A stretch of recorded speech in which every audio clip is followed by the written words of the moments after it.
देखो भैया, जब तक शुद्ध भाव नहीं हो तब तक शुभ भाव करना कि नहीं करना? बोलो, प्रश्न है मेरा, बताओ। करना चाहिए, बराबर करना चाहिए। अब प्रश्न ये है, कब तक करना चाहिए? कि जब तक शुद्ध भाव नहीं हो। अब प्रश्न है, तुम शुद्ध भाव के लिए क्या कर रहे हो जो हो जाएगा?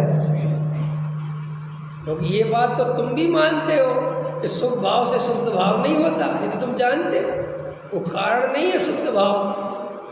तो फिर शुद्ध भाव तुम कह रहे कि जब तक शुद्ध भाव नहीं हो तब तक शुभ भाव करना चाहिए।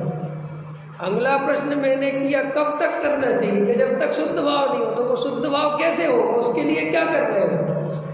कि उसके लिए शुभ भाव कर रहे हैं। वो कह भी रहे कि शुभ भाव शुद्ध भाव नहीं होता, तो मेरे जीवन खाली जाएगा कि नहीं जाएगा? और ये जा ही रहा है और इस आशा से जा रहा है। देखो समझो मेरी बात, दुनिया में एक प्रॉब्लम क्या है, मैंने कल कहा था शायद, कि आप तर्कों से और शब्दों से खेलना सीख जाते हो।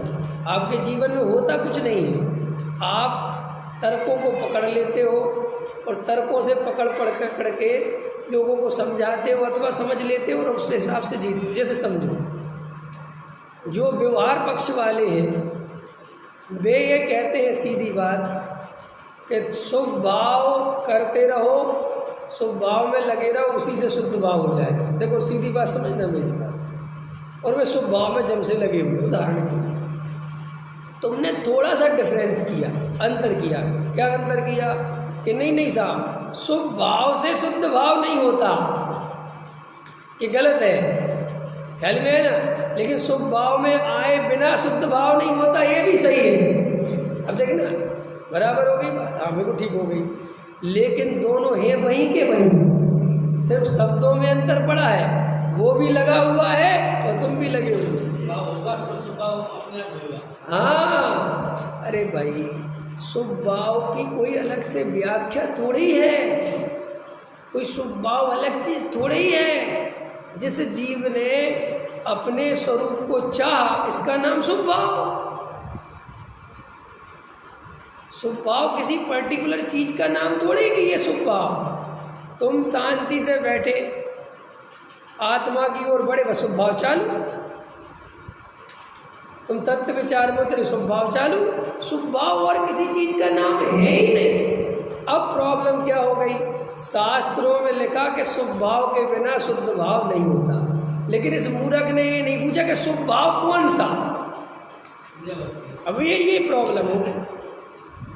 अगर वो वहां लिख देते या इसको समझ में आ जाता कि जब तुम आत्मा का ध्यान करने बैठोगे तो उस समय जो विशुद्धि लब्धि, देशना लब्धि, क्षयोपशम लब्धि और प्रायोग लब्धि चलेगी, वो ही शुभ भाव है। क्योंकि वे आत्मा के अनुभव थोड़े ही है। प्रायोग लब्धि माने प्योर शुभ भाव, देशना लब्धि माने शुभ भाव, विशुद्धि लब्धि माने शुभ भाव। अंत समझ में आया कि नहीं आया?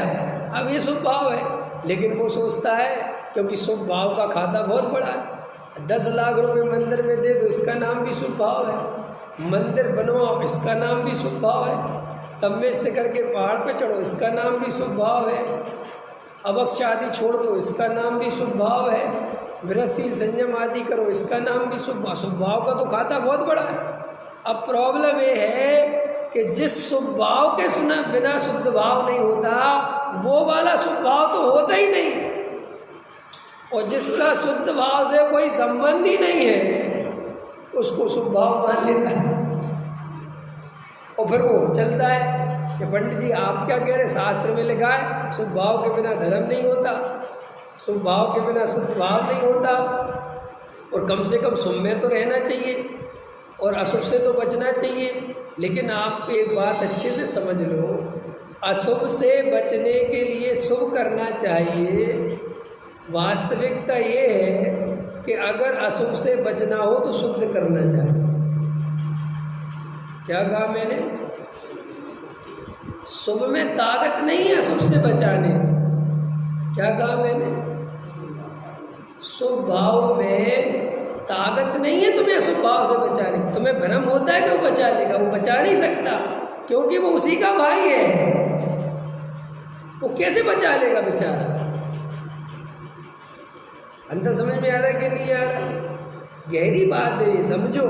सबके दिमाग में ऐसा बैठा हुआ है कि साहब शुभ भाव करेंगे तो शुभ से बच जाएंगे। कैसे बच जाओगे?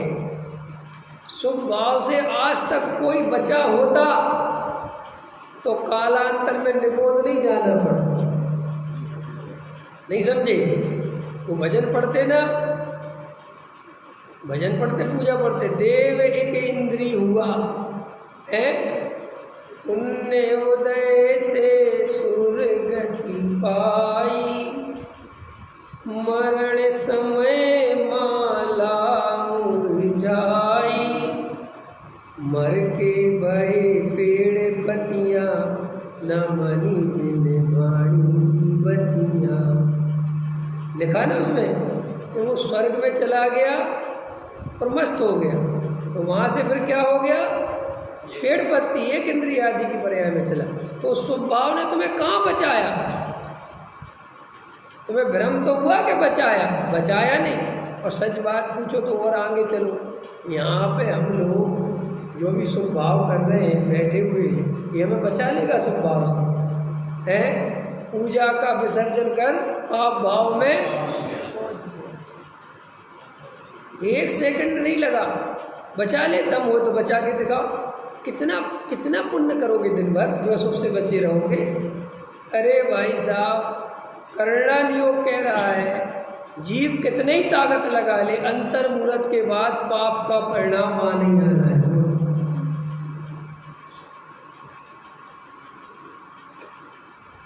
मुनिराज को नहीं आता, इसलिए नहीं कि मुनिराज शुभ भाव में रहते, ये भ्रम मत पाल लेना।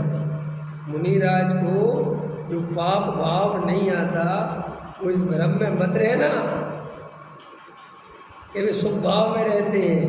वे जो आत्मा का अनुभव करते हैं, जो 3 कसाय चौकड़ी का अभाव है, उसकी दम पर अशुभ भाव नहीं आता।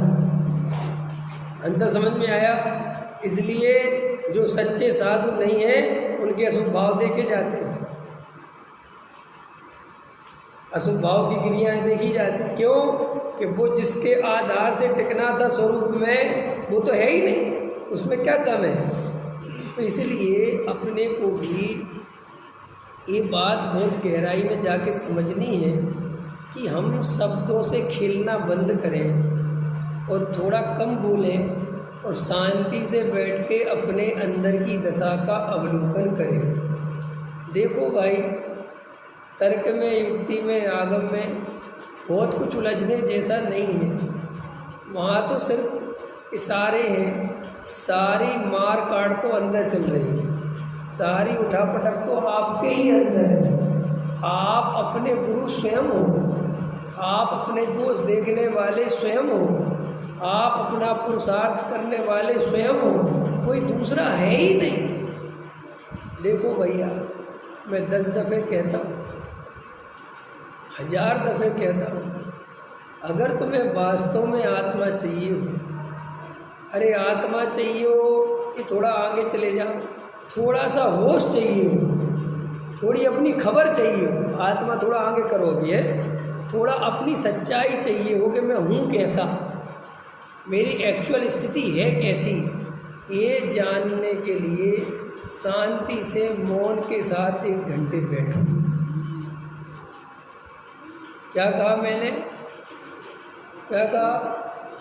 1 घंटे शांति से एकांत में बैठो।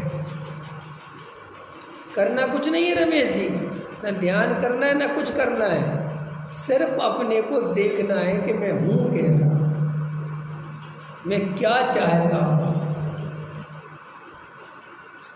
मेरे अंदर कौन कौन सी कसाय भरी पड़ी है, और मैंने इसे चांदी के वर्क से ढक रखा है। मैंने ये जो चेहरे लगा रखे हैं नकली समाज के सामने, और समाज वाले मेरे बारे में ये सोचते हैं कि मैं बहुत धार्मिक आदमी हूँ, मैं बहुत सज्जन आदमी हूँ, मैं ऐसा हूँ, मैं वैसा हूँ। ये सब जो चेहरे ओढ़ रखे हैं मैंने, क्या मेरी रियल में यही सच्चाई है? क्या मैं वास्तव में ऐसा ही हूँ?